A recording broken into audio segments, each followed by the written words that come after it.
it's Tony Robbins. Welcome to the podcast. This session is going to be a very special one. I have an opportunity to introduce you to a dear friend of mine and a partner, and a gentleman who's helped businesses from all over the world. More than 75 of the Fortune 500 have sought him out. He wrote the book, The Ultimate Sales Machine. His name is Chet Holmes. He's a gentleman who took 9 of Charlie Munger's divisions and literally doubled their sales in the first year, something Charlie had never seen. And Charlie's a multi-billionaire and one of the most successful businessmen in the world. So Chet has got quite a track record of making businesses go to a whole nother level. And what I love about Chet is he makes it so simple. We're going to show you some principles in this interview that once you understand them, you can apply them whether you're a web marketer or you own a car dealership or you've got a candy shop, someplace in Korea. It doesn't matter where you are. And we have people from all over the world who we reached out and said, look, we're going to do a different session this time. We're going to do a session where we're going to teach you some principles. I'm going to do my interview with our guest.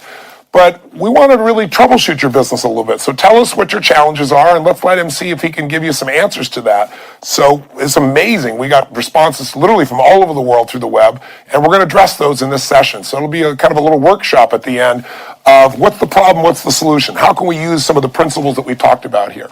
So I want to begin by just welcoming my dear friend Chet. Good to see you, buddy. Thank you. I really appreciate you coming down and visiting. I'm excited to introduce people to you here. I mean, you don't need an introduction for most people in business, but I'm curious. You started with very humble roots, and now you're the guy that's called upon to do these turnarounds for giant corporations. Some of our clients, one of our recent clients, we turned around as $1.5 billion company, and yet we're also able to turn around, dental offices. We really have the chance now to make a difference in every type of business, every type of size, because the principles you teach are so solid and so simple, and they work, and they give a competitive advantage. So how did you come up with this concept of how to create a competitive advantage that was different than everybody else, of selling the same way, marketing the same way? Where did the drive for that come from? And tell us just a little bit about, your background, how this evolved. Well, we were poor, when we were growing up, we were poor. My father was first he was a Marine combat instructor, and then he came out of that and became a police officer, and 5 children. And my mother didn't work, so we were poor, and I didn't like being poor, so I was definitely driven to try and climb above that. And then later in life, I got into sales, and I didn't like being treated like a salesperson. So I found that if I was able to bring value beyond just the product that I was selling, I could get more appointments, I could get appointments with higher level executives, and then when I went to work for Charlie, we institutionalized it. I turned it into a system, and because he didn't give me 9 companies at once, he gave me 1, and then I doubled the sales in it, and then they gave me 2 more, and then I doubled the sales of those, and they gave me 3 more, and so that's how I ended up running 9 different divisions. And then the first one, I doubled 3 years in a row, using the techniques that we're going to talk to today. So the primary tool that I use to help people try and attract the widest possible audience is what we call education-based marketing. And you and I have a client right now. They're the largest home builder in the world, or certainly in Mexico, they're the largest. They might be the 3rd largest in the world, and maybe probably be the largest in the world before they're done. But these guys build 700 homes a week. And they're New York Times Stock Exchange, trade on the New York Stock Exchange. And basically they're out there all the time going, buy a home X home, buy a home X home, buy a home X home in Mexico, right? And so we went in there, and again, trying to always understand the market, do research on it. Most people never do this. They don't really understand their markets. Like, I talked to a group the other day, and they were selling to lawyers, and I said, how many lawyers are there in the country? Nobody knew. They know their product, they know their service, they don't know anything about the industries or the markets that they serve. So we did this research, and we went out there, and we found out the biggest problem in Mexico is that people will live 3 generations in one household. I mean, literally, you will have 15 people living in a 700 square foot house. There's a living room, a bedroom, and a bathroom. In a kitchen. That's it. Very, very tiny houses, and they're shacks. And yet the Mexican government now is funding all the homes you want to possibly buy. So you can go out of that shack into a brand new home, and they're taking the money out of your paycheck anyway. So just like they do Social Security in the United States, in Mexico, that Social Security can be applied as a down payment on a house, and then the percentage that they take, they'll just take it out of your pay, and they'll pay the mortgage for you. Wow. So, it's like, why wouldn't you get a house? And just motivating people to get out of that whole thing. So we did some research, We found out that in a crowded household, the chance of infancy death is 400% greater than in a non-crowded household. If a little girl grows up in a crowded household, because she's the lowest on the pecking order, she sort of grows up with learned helplessness.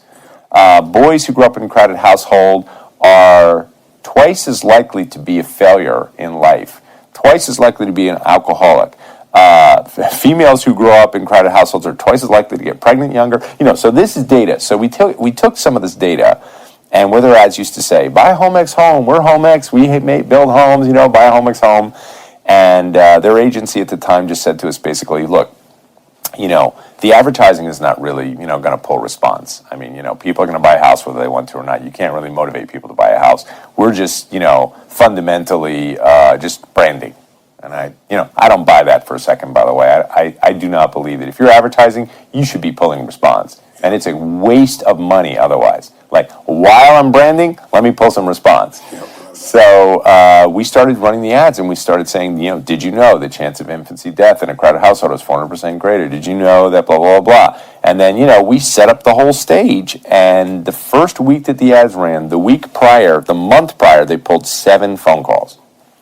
This is $1.5 billion company, by the way, so people know. Yeah, and the first week they ran the ad, they pulled what we thought at first was 1,300 inbound phone calls. Later on, we found out it was 2,300 because 800 went into nothing because we filled up their voicemail. Nobody could answer any more calls, so they were able to track 800 lost calls. And that alone, for a company doing 700 homes a week, in some weeks has boosted their sales 300 additional homes. Wow. It's extraordinary.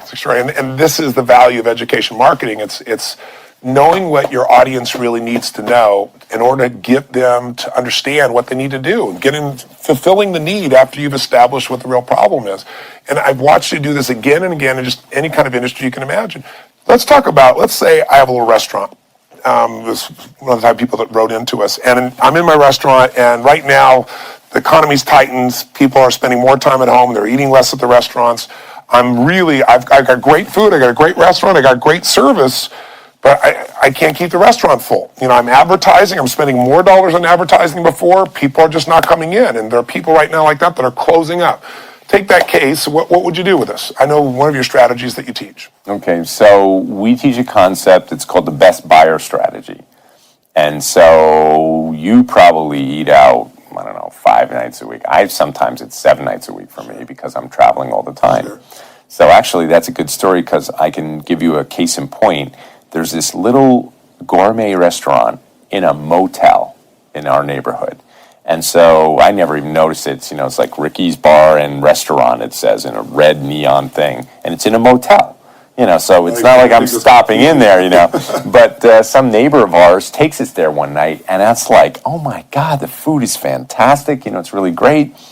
So, but the place is, so we start going there regularly, and I have food allergies. And so I will tend to focus in my neighborhood in like 3 or 4 restaurants, and then I'll train them so that if I take you out for dinner, I'm going to take you to a place where I don't have to explain that I'm allergic to this and that, and the waiter already knows. And then I tip them heavily, So anyway, I start going there a lot, and the wait staff is great. The food is fantastic. I know the menu. I don't even have to look at the thing. And one Tuesday night we're in there, we're the only people in there. The restaurant is empty. Ghost town. And he's got waiters and a bartender and, a hostess and himself and kitchen chefs and cooks in the back and busboys. I mean, this is a whole place. 2 people in the restaurant. So he's losing money that night. Right.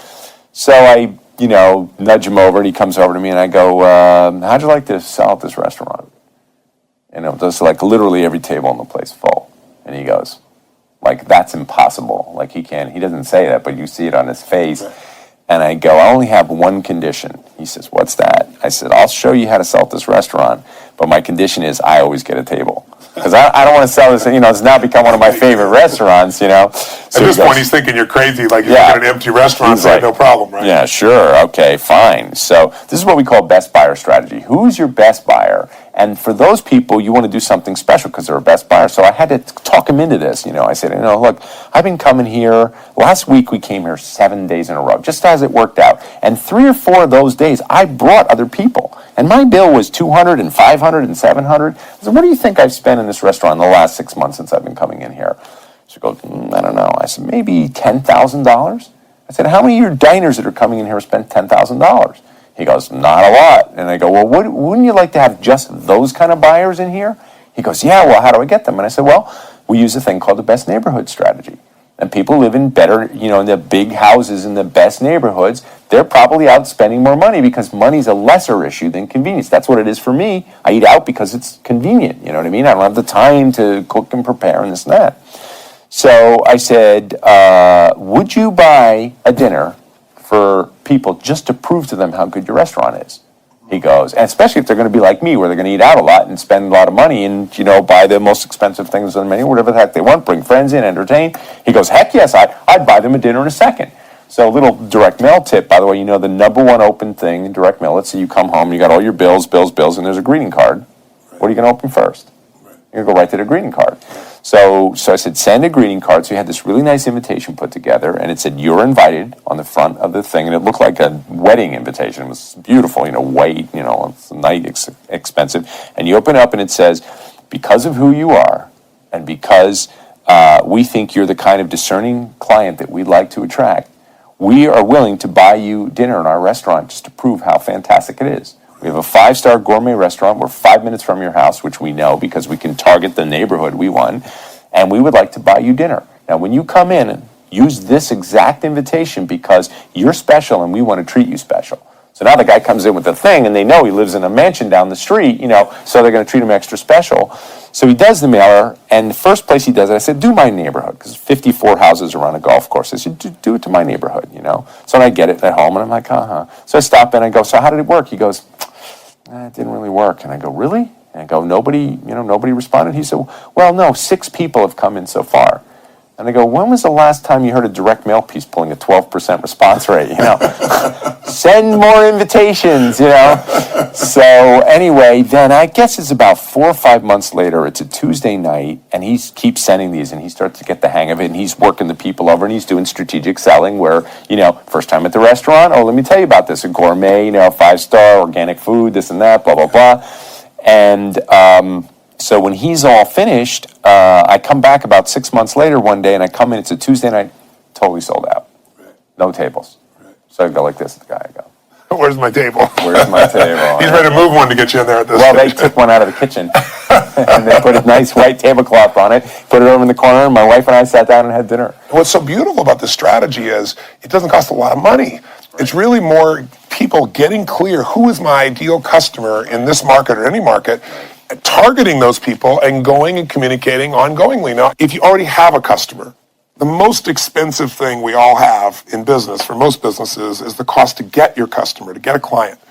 And most people spend all that money and then they start over and they try to get another client, We all know someone who's not just a customer but an ongoing client, you don't have to spend all the marketing dollars anymore. If you've met their needs, servicing them again is really valuable. But you've used education marketing there to expand it. And you're being really humble. I want you to talk about the specific results. You're telling people the general theory, but I'll give you an example. Tell them the story. Share with us, if you would, what you did in the cleaning business, that gentleman from New York, because it's such a great example. Business has been around forever, institutionalized.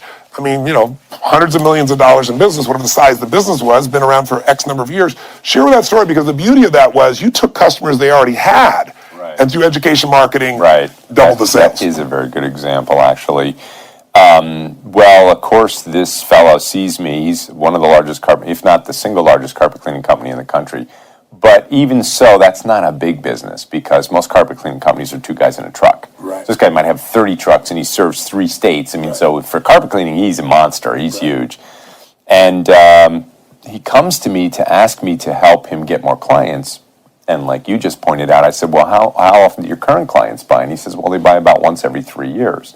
And he had 30,000 clients. So if you do the math, that's 10,000 sales a year. So I said, well, what have you done to try and get them to buy more often? He says, oh, we give them, coupons and discounts, typical tactical stuff, right? Yeah. So we go out again, do the research, right? Use the group that you and I use, and we go out and we do some research, and we find out, lo and behold, a PhD who's the head of the indoor air quality studies for the Environmental Protection Agency had actually studied the impact of the quality of the health of your environment based upon the cleanliness of your carpet. So we get this study, and it turns out that when the government did some microscopic studies of what was in the carpets, they went, this is government buildings where the carpets are vacuumed every single day, and they found aspergillus and bacteria and dust mites and their feces and the bacteria that feeds on them. It was nasty, nasty stuff. So they ended up taking the carpets out of the buildings, and they found people got sicker 4 times more often. So why, if the carpets were so polluted, why did taking them out make it worse? Because now that stuff's getting in your lungs. Oh, so the carpet's like a filter. It's like capturing a giant health filter. Wow. But just like any health filter, it needs to be sanitized.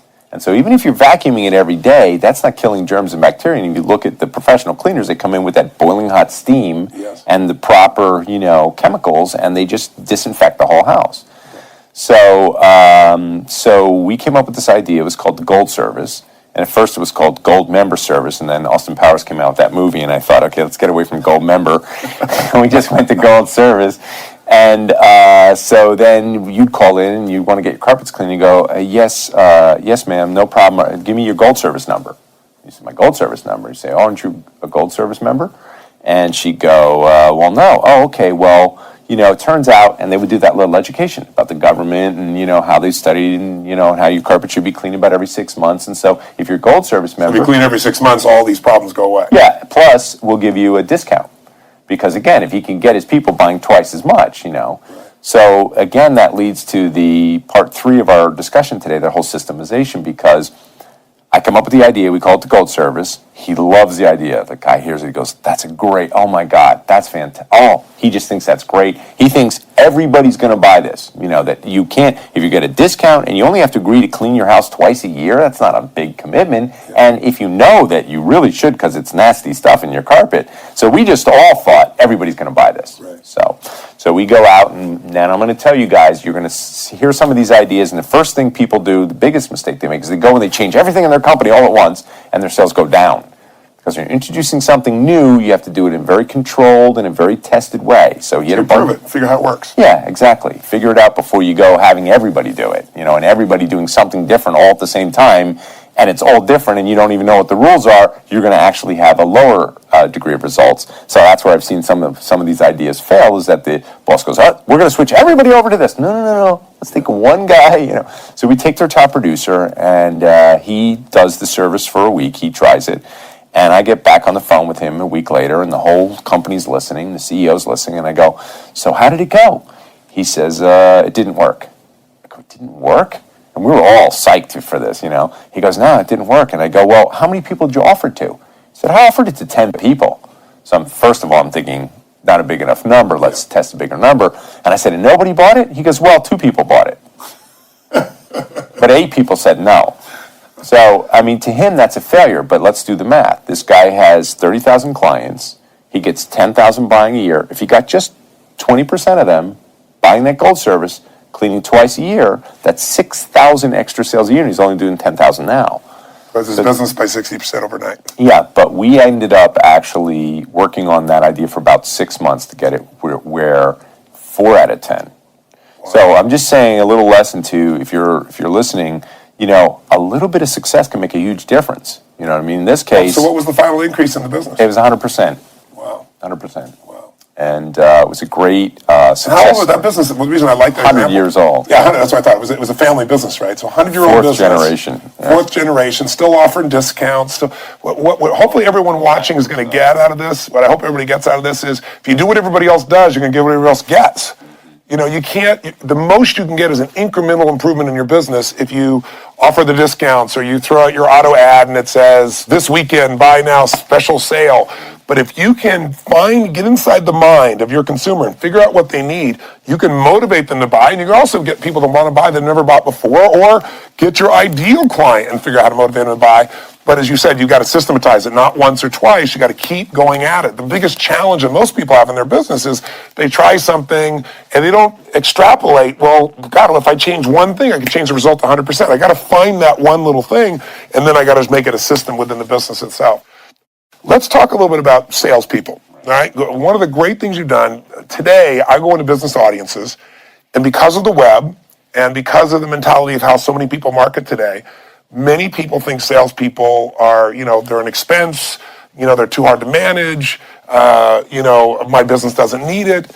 And I've seen so many companies today that you just come in, and we've done it, you and I've done it with multiple companies, come in and show them, look, make this little shift, hire a few salespeople, but the right ones, people that it's their nature, so you're not trying to retrain them 8 million times, and you watch sales go crazy. So talk a little bit about, if you would, about salespeople. Why are they, you think people wouldn't have to know this, but many businesses do. Why would they be a must? And more importantly, how do we get the right people that are highest performers? Because that's part of what made you successful. You weren't one of those guys, but you figured out how to get more of those. Yeah. Actually, I didn't think I was anything special as a salesperson. I knew I had a lot of discipline. As you know, I have a heavy karate background, but I certainly didn't think I was anything special. And so when I was breaking sales records and everything, I just thought the only reason was because I was difficult to manage. So companies avoided hiring guys like me because we were difficult to manage, guys like you.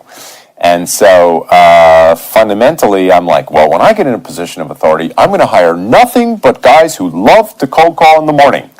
And, it became very difficult. So I actually became obsessed with what is the kind of person who is very successful at sales. And now we teach it, as you alluded to, we teach it as a growth strategy.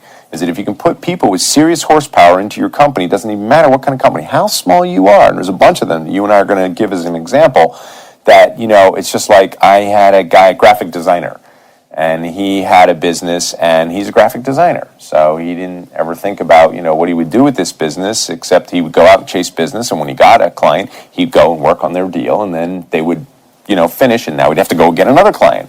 So it was always feast, famine, feast, famine, feast, famine. I said to him, why don't you hire a salesperson? And he goes, well, I don't know. I mean, I can't even survive on the business I'm getting. I go, it's because you don't have a salesperson. And, you hire a guy whose whole job in the world is to get you business, and that's going to change your life. I said, well, what's your best? So let's combine strategies here. What's the best possible client you get? Well, it would be an identity package. That's where I package everything from their, logo to their shipping box to their business cards to their envelope, the full identity of the company, what kind of signage they have, the full identity. And I go, well, how much you charge for that? He says, about $25,000. And I go, and how many of those can you do in a month? He goes, well, I could do 4 a month. And I go, and if I brought you one of those clients right now, identity package for 25 grand, how much of that could you afford to give to me? He said, I could give 20%. I said, so you give me 5,000 and you take 20,000, you'd be happy with that? Yes. And you can do 4 of those a month? Yes. I said, well, that would be $80,000 a month for you and $20,000 a month for me if I'm your salesperson.